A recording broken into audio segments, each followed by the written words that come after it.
फाल्गुन मास कथा अध्याय 9। श्रवण कुमार की अगली कहानी। परंतु ज्ञानदेव जी आसन लगाने को मना कर देते हैं। नहीं शांतवन जी, आसन लगाने की जरूरत ही नहीं है, मैं यहीं आपके पास बैठ जाता हूँ। ऐसा कहकर ज्ञानदेव जी शांतवन के पास बैठ जाते हैं। श्रवण कुमार अंदर जाते हैं और एक लोटा पानी लेकर ज्ञानदेव जी के पास रख देते हैं। चाचा जी, पाँव धोए। अब ज्ञानदेव जी श्रवण की इच्छा के विरुद्ध कैसे चलते? उठ खड़े होते हैं और पाँव धोते हैं। पुनः शांतवन के पास आकर बैठ जाते हैं। शांतवन, कहिए बंधुवर और कुशल मंगल तो है ना? ज्ञानदेव जी से कहते हैं। ज्ञानदेव जी अपनी कुशलता दर्शाते हैं। फिर ज्ञानदेव जी शांतवन से अपनी कुशलता पूछते हैं। अपनी कुशलता क्या सुनाऊं? ज्ञानदेव, इस वृद्धावस्था में नेत्र की ज्योति जाने के बाद जीवन ही छिन्न भिन्न हो गया। अब हम दोनों की आंखें बेटा श्रवण कुमार पर टिकी हैं। ज्ञानदेव, अपनी बेटी विद्या कैसी है? मेरा श्रवण उसकी बड़ी तारीफ करता है। शांतवन जी ज्ञानदेव से बोले। ज्ञानदेव जी हंस पड़े। शांतवन जी, अपने मुख से अपनी कन्या का बखान कैसे करूं? विद्या भी श्रवण कुमार के उत्तम चरित्र की काफ़ी प्रशंसा करती है। दोनों एक दूसरे के गुणों से काफ़ी परिचित हैं। शांतवन जी का प्रसन्न होते ही, कहने का मतलब है दोनों के एक दूसरे को चाहते हैं। शांतवन जी, कुछ ऐसा ही समझ लीजिए। मेरी तो इच्छा है कि इतना बोलकर ज्ञानदेवी इससे आगे बोल नहीं पाते। तभी शांतवन जी तपाक से बोल पड़ते हैं। दोनों की चाहत की प्रणय सूत्र में बांध दिया जाए। यह रिश्ता तो मुझे काफ़ी पसंद है। यदि आपकी पसंद हो तब शांतवन जी, मैं अब आपके विचार से काफ़ी प्रसन्न हूँ। आपने तो मेरे मुख की बात ही कह दी।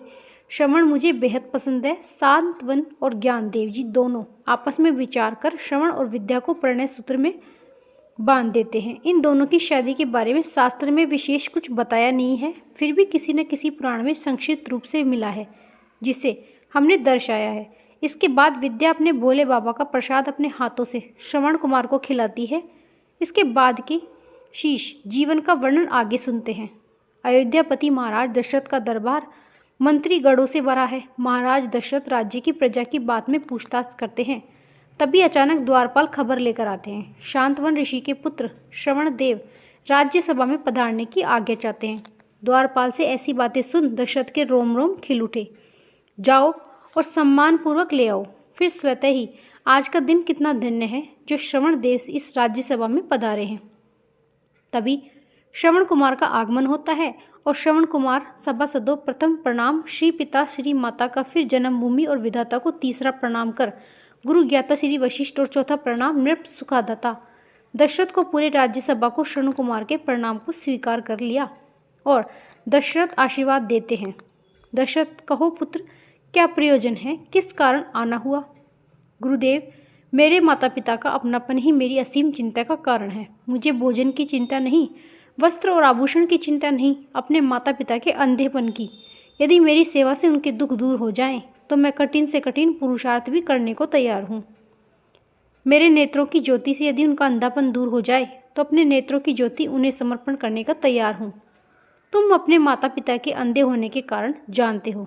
पुत्र वशिष्ठ मुनि बोले, जानता हूँ। नहीं गुरुदेव, जानना चाहता हूँ। श्रवण कुमार बोले, इनके अंतरात्मा की आवाज़ थी जो इस कहानी को जानने को उत्सुक था। वशिष्ठ, अच्छा तो सुनो, तुम्हारे माता पिता के पुत्र नहीं था। नारद जी के कहने पर नैनसारण तीर्थ में जाकर 12 वर्षों तक अनेक तप किए। तब श्री ब्रह्मा जी ने प्रकट होकर कहा कि जब तुम्हारे पुत्र उत्पन्न होगा तब तुम अंधे हो जाओगे। यही गति तुम स्वीकार करो। तो हम पुत्र देने को तैयार हैं। दंपति के अंधे होने की बात स्वीकार करके पुत्र प्राप्ति का वरदान प्राप्त कर लिया। उसी वरदान के प्रभाव से तुम्हारा जन्म हुआ। फिर तुम्हारे जन्मोपरांत माता पिता अंधे हो गए। श्रवण कुमार के आंखों में समुद्र सा उफान आ गया। आंखों में आंसू निकल पड़े। धन्य है मेरे माता पिता, आज मुझे मालूम हुआ कि मैं अपने माता पिता के कितना ऋणी हूँ। इतनी उदारता, इतना ममत्व, पृथ्वी पर सोए पत्ते खाए, सर्दी गर्मी सहन करके घोर तपस्या के अंत में अंधे होने की भी शर्त स्वीकार कर ली। अब मैं अपने माता पिता की सेवा में अपने जीवन की बलि देकर संसार को बताऊंगा कि मातृ पितृ का ऋण कैसे चुकाया जाता है। हे गुरुदेव, जब आपने मेरे माता पिता को अंधे होने का कारण बता ही दिया, तो इनके अंधेपन दूर होने का उपाय भी बताए। गुरु वशिष्ठ जी श्रवण की विनती स्वीकार कर उनके माता पिता के अंधापन दूर करने का उपाय बताते हैं। पुत्र श्रवण, तुम जैसे सुपुत्र पर आज यह संसार टिका है। तुम अपने माता पिता को प्रयाग, काशी, बद्रिकाश्रम आदि तीर्थों का भ्रमण कराओ, फिर उनका अंधापन अवश्य दूर हो जाएगा। परमात्मा की कृपा से उनके नेत्रों में दिव्य ज्योति आ जाएगी। श्रवण कुमार के चेहरे पर प्रसन्नता उभरी। अपने गुरु वशिष्ठ जी, दशरथ जी को प्रणाम किया।